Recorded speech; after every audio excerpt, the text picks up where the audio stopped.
राजस्थान के कोटा शहर में 31 जनवरी 2019 को बारिश होने की वजह से ठंड काफी बढ़ गई थी। लेकिन उस इलाके में जैन मंदिर, राम मंदिर और गुरुद्वारा होने की वजह से आम दिनों की तरह ही उस दिन भी लोगों की चहल पहल और अच्छी खासी भीड़ थी।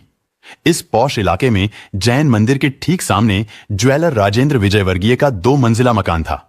उनके परिवार में पिता चांदमल के अलावा उनकी पत्नी गायत्री और 18 साल की बेटी पलक थी। स्टेशन रोड पर उनकी विजय ज्वेलर्स नाम से ज्वेलरी की दुकान थी। राजेंद्र के पिता चांदमल रोजाना शाम को 7 बजे जब जैन मंदिर की आरती होती थी तो वो भी अपने घर से राम मंदिर जाने के लिए निकलते थे। फिर वहां से स्कूटर पर वो अपनी दुकान पर पहुंच जाते थे और फिर रात को 8:30 बजे दुकान बंद करने के बाद पिता चांदमल और उनका बेटा राजेंद्र विजयवर्गीय दोनों अक्सर साथ ही घर लौटते थे। लेकिन 31 जनवरी को कुछ जरूरी काम की वजह से राजेंद्र दुकान पर ही रुक गया था, जबकि उसके पिता चांदमल करीब 8:30 बजे अपने नौकर के साथ वापस घर लौट आए थे। नौकर उनके घर के बाहर से ही वापस अपने घर चला गया था। इसके बाद चांदमल अपने घर की ऊपरी मंजिल पर पहुंचे। उन्होंने डोरबेल बजाई लेकिन दरवाजा नहीं खुला और ना ही घर के अंदर कोई हलचल हुई, जबकि डोरबेल की आवाज बाहर से ही सुनाई दे रही थी। इसके बाद चांदमल ने दरवाजे को खटखटाने की कोशिश की तो दरवाजा खुलता चला गया। ये सब देखकर चांदमल हैरान रह गए, क्योंकि ऐसा पहली बार हुआ था जब दरवाजा अंदर से बंद नहीं किया गया था। इसके बाद चांदमल ने बहू गायत्री के कमरे की ओर बढ़ते हुए उसे आवाज लगाई, लेकिन फिर अचानक वो वहीं पर ठिठक गए, क्योंकि गायत्री के कमरे के बाहर खून फैला हुआ था। बहू गायत्री की खामोशी और फर्श पर फैले खून को देखकर चांदमल डर गए। वो जोर जोर से चिल्लाने लगे। उनके चिल्लाने की आवाज सुनकर ग्राउंड फ्लोर पर रहने वाली किराएदार रश्मि भी घबरा गई। लेकिन जैसे ही रश्मि ऊपर गई तो वहां पर बदहवास हालत में खड़े चांदमल ने गायत्री के कमरे के सामने फैले हुए खून की तरफ इशारा किया। इसके बाद थोड़ी हिम्मत जुटाकर रश्मि और बुजुर्ग चांदमल गायत्री के कमरे की ओर बढ़े, मगर गायत्री अपने कमरे में नहीं थी। लेकिन जब रश्मि और चांदमल ड्राइंग रूम में पहुंचे तो वहां का दृश्य देखकर उन दोनों की आंखें फटी की फटी रह गई, क्योंकि ड्राइंग रूम के फर्श पर गायत्री की खून में सनी हुई लाश पड़ी थी। किराएदार रश्मि को थोड़ा आगे गायत्री की बेटी पलक पड़ी हुई दिखाई दी। उसके आसपास भी खून का एक दरिया सा बना हुआ था, जिससे साफ लग रहा था कि उसकी भी मौत हो चुकी है। इस दृश्य को देखकर तो चांदमल के रहे सहे होश भी खराब हो गए। उन्हें समझ नहीं आ रहा था कि आखिर ये सब कैसे हो गया। लेकिन फिर उन्होंने थोड़ी हिम्मत जुटाकर खुद को संभाला और अपने बेटे राजेंद्र को फोन करके इस घटना की जानकारी दी। इसके बाद उन्होंने मोबाइल फोन किराएदार रश्मि को देकर पुलिस को सूचना देने को कहा। पुलिस को फोन करने के बाद रश्मि ने पड़ोस में रहने वाले लोगों को आवाज लगाई। थोड़ी ही देर में राजेंद्र विजय के घर पर पड़ोसियों की भीड़ इकट्ठा हो गई। राजेंद्र के घर से भीमगंज मंडी पुलिस स्टेशन का फासला केवल 1 किलोमीटर का ही है, इसलिए थाना प्रभारी चंद्र सिंह तुरंत घटना स्थल पर पहुंच गए। इस दोहरे कत्ल ने पूरे कोटा शहर के पुलिस महकमे को हिलाकर रख दिया था। इसके बाद फॉरेंसिक टीम और डॉग स्क्वाड को घटना स्थल पर बुलाया गया। विजयवर्गीय परिवार के घर के बाहर भारी भीड़ जमा हो गई थी। पुलिस ने देखा कि खून तो बेडरूम में फैला हुआ है, लेकिन गायत्री और उसकी बेटी पलक उन दोनों के शव ड्राइंग रूम में पड़े हैं। इससे पुलिस ने अंदाजा लगाया कि हत्यारों ने पहले उन दोनों मां बेटी को उनके कमरे में ही कत्ल किया होगा और फिर उनके शवों को घसीटते हुए ड्राइंग रूम में लाकर फेंक दिया होगा, क्योंकि उन दोनों के कमरों से लेकर ड्राइंग रूम तक जाने वाली खून की लकीरें इसी ओर इशारा कर रही थीं। लेकिन जिस दरिंदगी से उन मां बेटी को कत्ल किया गया था, उससे तो यही लगता था कि उन दोनों को किसी रंजिश की वजह से कत्ल किया गया है। हालांकि इस बारे में गायत्री के पति राजेंद्र का कहना था कि हम तो सीधे सादे लोग हैं, इसलिए किसी से हमारी दुश्मनी या रंजिश का तो कोई सवाल ही नहीं है। लेकिन एसपी दीपक भार्गव राजेंद्र के इस जवाब से संतुष्ट नहीं थे, क्योंकि दोनों शवों की हालत को देखते हुए ये घटना किसी रंजिश की ओर ही इशारा कर रही थी, क्योंकि हत्यारों ने किसी भारी चीज से इन दोनों के सर, गर्दन और हाथों पर इतने खतरनाक वार किए थे कि उनका भेजा तक बाहर निकल गया था। जांच के दौरान पुलिस को एक कमरे में बेड पर 2 सरिये पड़े नजर आए। साथ ही पुलिस को चाकू भी मिला जो बेड के नीचे पड़ा था। चाकू पर लगे खून से पता चलता था कि दोनों मां बेटी के गले उसी चाकू से काटे गए थे। इसके अलावा बेडरूम में रखी अलमारियों के ताले भी टूटे हुए थे, जिससे लग रहा था कि इस वारदात को लूटपाट के इरादे से अंजाम दिया गया था। लेकिन राजेंद्र अपनी बेटी और पत्नी की मौत के कारण सदमे में थे, जिसकी वजह से वो कुछ भी बताने की स्थिति में नहीं थे। एसपी भार्गव का मानना था कि कातिल 2 या 2 से ज्यादा रहे होंगे। शुरुआती जांच करने के बाद पुलिस ने उन दोनों शवों को पोस्टमार्टम के लिए हॉस्पिटल भिजवा दिया। पोस्टमार्टम रिपोर्ट से पता चला कि उन दोनों की मौत हेड इंजरी यानी सिर में चोट लगने की वजह से हुई थी। गायत्री के सिर पर 5 घाव के निशान थे। साथ ही उसके सिर पर कई फ्रैक्चर भी थे। गायत्री के सिर की कई हड्डियां टूटी हुई थीं। वहीं बेटी पलक की पोस्टमार्टम रिपोर्ट से पता चला कि पहले उसके साथ कई बार रेप किया गया था। इसके बाद उसे भी कत्ल कर दिया गया। उसके सिर में 2 घाव के निशान थे। उनमें से एक घाव इतना घातक था कि पलक का भेजा बाहर आ गया था। मौकाए वारदात पर सबसे पहले पहुंचने वाले जांच अधिकारी श्री चंद्र सिंह ने बताया कि 31 जनवरी 2019 की रात को जब इस दोहरे कत्ल की सूचना आई, तब मैं थाने के बाहर खड़ा था। मैं सबसे पहले मौके पर गया, लेकिन घर के फर्श पर उनसे सनी मां बेटी की लाशें देखकर मैं 5 मिनट तक खुद को संभाल नहीं सका। मेरे ऊपर इतना प्रेशर था कि मैंने 3 दिनों तक बिना रोटी खाए लगातार काम किया और मैं घर जाकर सोया तक नहीं। यह केस मेरी जिंदगी का सबसे दर्दनाक केस था। असल में लुटेरों ने सरिये को हथियार के रूप में इस्तेमाल किया था। गायत्री और पलक, उन दोनों के हाथों पर भी गहरी खरोंच और चोटें थीं। मौकाए वारदात पर उनकी टूटी हुई चूड़ियां भी पड़ी थीं। इससे पता चलता था कि उन्होंने अपने बचाव के लिए बदमाशों के साथ काफी संघर्ष किया था। उन मां बेटी के नाखूनों में त्वचा और मांस के टुकड़े थे जो उन कातिलों के ही हो सकते थे। राजेंद्र विजय के घर से एक रोड सीधा स्टेशन की तरफ जाता था, जबकि दूसरा हटवाड़े से होते हुए शहर की ओर जाता था। शहर के अलावा यह सड़क सैन्य क्षेत्र तक भी जाती थी। शायद यही वजह रही होगी कि कातिल बिना किसी की नजर में आए इस वारदात को बड़ी ही आसानी से अंजाम देकर फरार हो गए थे। असल में जिस तरीके से इस वारदात को अंजाम दिया गया था, उससे पुलिस को लग रहा था कि आरोपी विजय वर्गीय परिवार के करीबी ही रहे होंगे, क्योंकि जिस घर में यह वारदात हुई थी उसका मेन गेट लोहे का था, लेकिन उसकी कुंडी ऐसी थी जो अंदर बाहर दोनों तरफ से आसानी से खोली जा सकती थी। राजेंद्र की पत्नी गायत्री और पिता चांदमल सामाजिक गतिविधियों से भी जुड़े हुए थे, इसलिए उनके यहां लोगों का अक्सर आना जाना लगा रहता था। राजेंद्र विजय वर्गीय का कहना था कि उनके घर में 5 सीसीटीवी कैमरे लगे हुए थे और जब भी कोई उनके घर पर आता था तो गायत्री या उसकी बेटी कैमरे में देखकर ही दरवाजा खोलती थी। यानी इसका मतलब था कि उस दिन भी घर आने वाले लोग जरूर उनकी जान पहचान के ही रहे होंगे।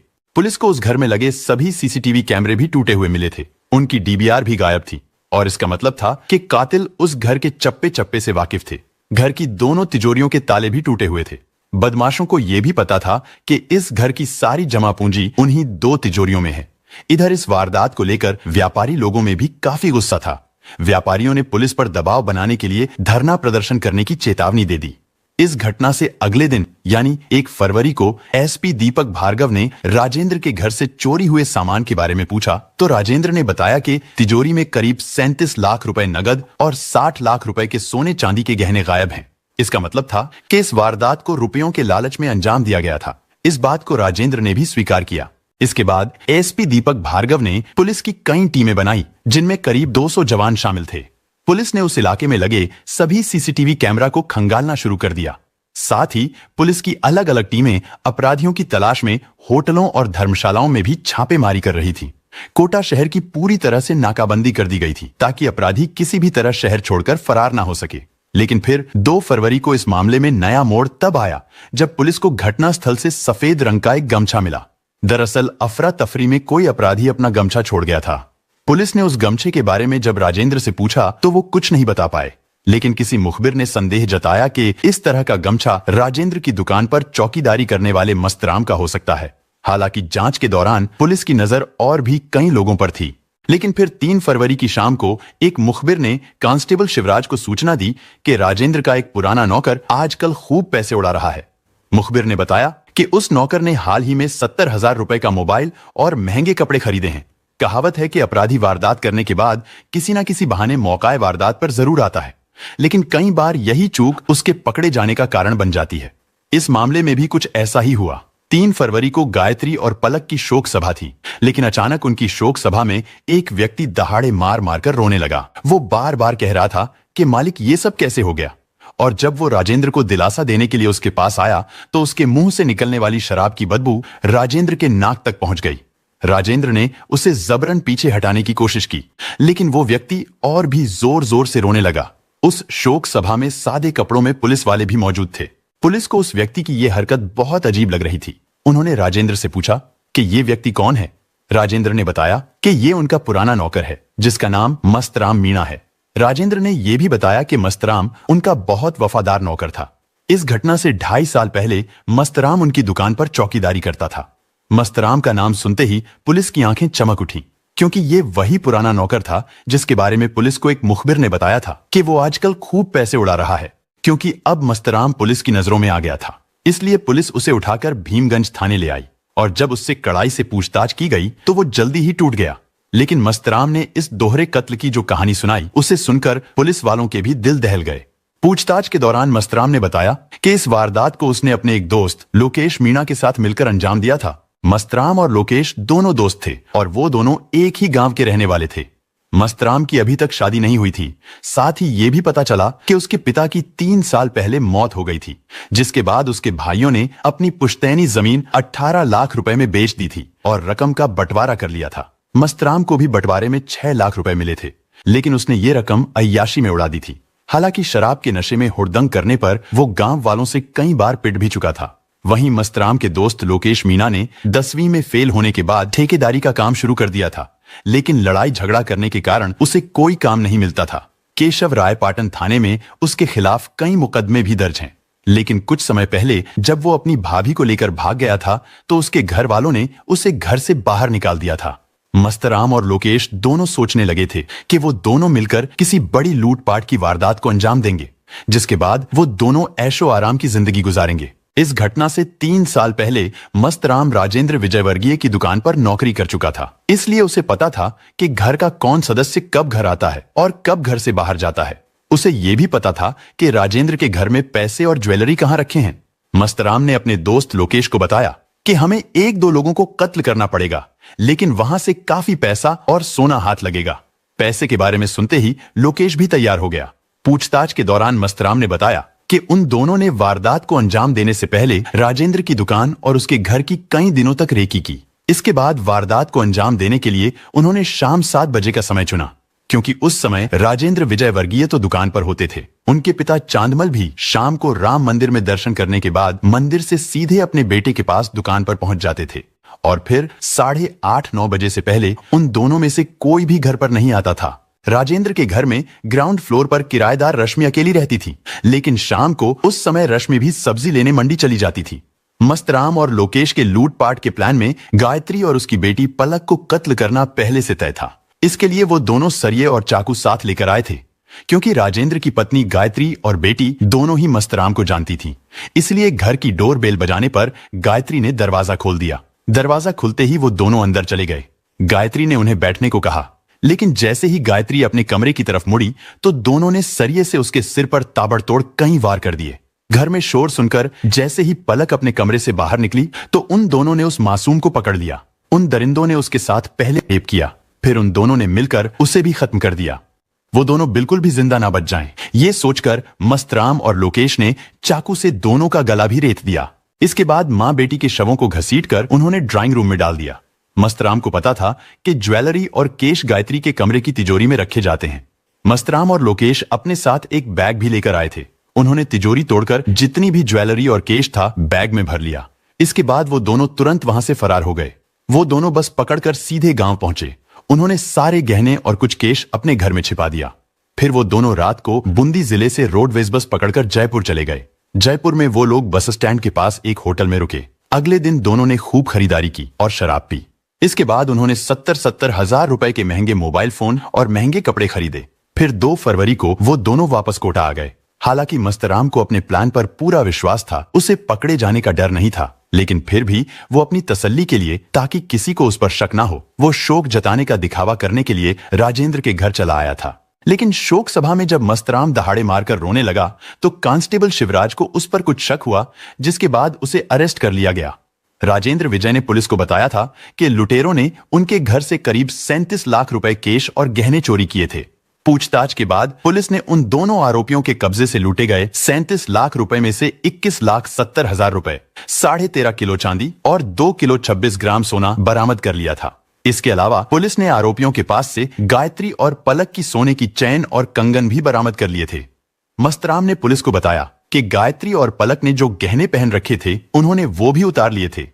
दूसरे आरोपी लोकेश ने इस वारदात को अंजाम देने के बाद 8 लाख रुपए के सोने के कंगन और एक सोने की चैन अपने गांव जाकर एक खेत में गाड़ दिए थे। इधर लूट की रकम का बंटवारा करने के बाद मस्तराम गुजरात में पाटन जिले के एक गांव में अपने रिश्तेदार के पास गया। उसने अपने रिश्तेदारों को 8 लाख रुपए ये कहकर रखने के लिए दिए थे कि ये पैसे उसे जमीन बेचकर मिले हैं। मस्तराम ने अपने रिश्तेदार से कहा, इन पैसों को थोड़े दिन अपने घर में रख लो, मैं फिर कभी आकर ले जाऊंगा। इस वारदात का खुलासा होने के बाद मस्तराम के रिश्तेदारों ने यह रकम पुलिस को यह कहते हुए सौंप दी थी कि उन्हें इस घटना के बारे में कोई जानकारी नहीं थी। एसपी दीपक भार्गव के मुताबिक इस जघन्य वारदात के खुलासे में कांस्टेबल शिवराज की भूमिका बहुत महत्वपूर्ण रही। शोक सभा में जब उन्हें मस्तराम के हाव भाव पर शक हुआ तो उन्होंने पूरा ध्यान उसी पर लगा दिया था।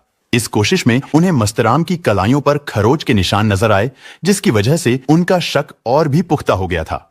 इन सब चीजों का खुलासा होने के बाद यह मामला कोर्ट में चलता रहा, लेकिन फिर 18 फरवरी 2020 को पॉक्सो कोर्ट ने इस जघन्य अपराध को रेयरेस्ट ऑफ रेयर मानते हुए मस्तराम मीणा और लोकेश मीणा को फांसी की सजा सुनाई। साथ ही उन दोनों पर 80-80 हजार रुपए जुर्माना भी लगाया गया। इसके अलावा उन दोनों को और भी कई अन्य धाराओं में सजा सुनाई गई। पॉक्सो कोर्ट के जज अजय कुमार शर्मा ने कहा कि यह मामला समाज की सामूहिक चेतना से जुड़ा हुआ है। आरोपियों द्वारा अपराध तब किया गया जब 2 महिलाएं अपने घर में अकेली थीं। आरोपियों ने न केवल फरियादी के घर में रखी संपत्ति लूटी, बल्कि उसकी बेटी से दुष्कर्म कर दोनों महिलाओं को बेरहमी से कत्ल कर दिया। न्यायाधीश अजय कुमार शर्मा ने कहा कि इस प्रकार के अपराध से समाज का हर तबका सुरक्षा चाहता है। ऐसे दरिंदों को समाज कभी भी अपने बीच नहीं देखना चाहता। अजय कुमार शर्मा ने अपने फैसले में लिखा है कि आरोपियों की सजा को लेकर फांसी के वारंट प्राप्त होने पर आरोपियों की गर्दन में फंदा डालकर फांसी पर तब तक लटकाया जाए जब तक उनकी मृत्यु ना हो जाए। दोस्तों, इस घटना को सुनाने का उद्देश्य किसी का दिल दुखाना नहीं है, किसी को परेशान करना नहीं, बल्कि आपको जागरूक करना है, आपको सचेत करना है। दोस्तों, इस पूरी घटना के बारे में आपकी क्या राय है, कमेंट बॉक्स में जरूर बताएं। और अगर हमारी मेहनत पसंद आई हो तो इस वीडियो को लाइक करते हुए शेयर भी करें। अगर आपने अब तक चैनल को सब्सक्राइब नहीं किया है तो हमारे चैनल को सब्सक्राइब कर लीजिए। धन्यवाद।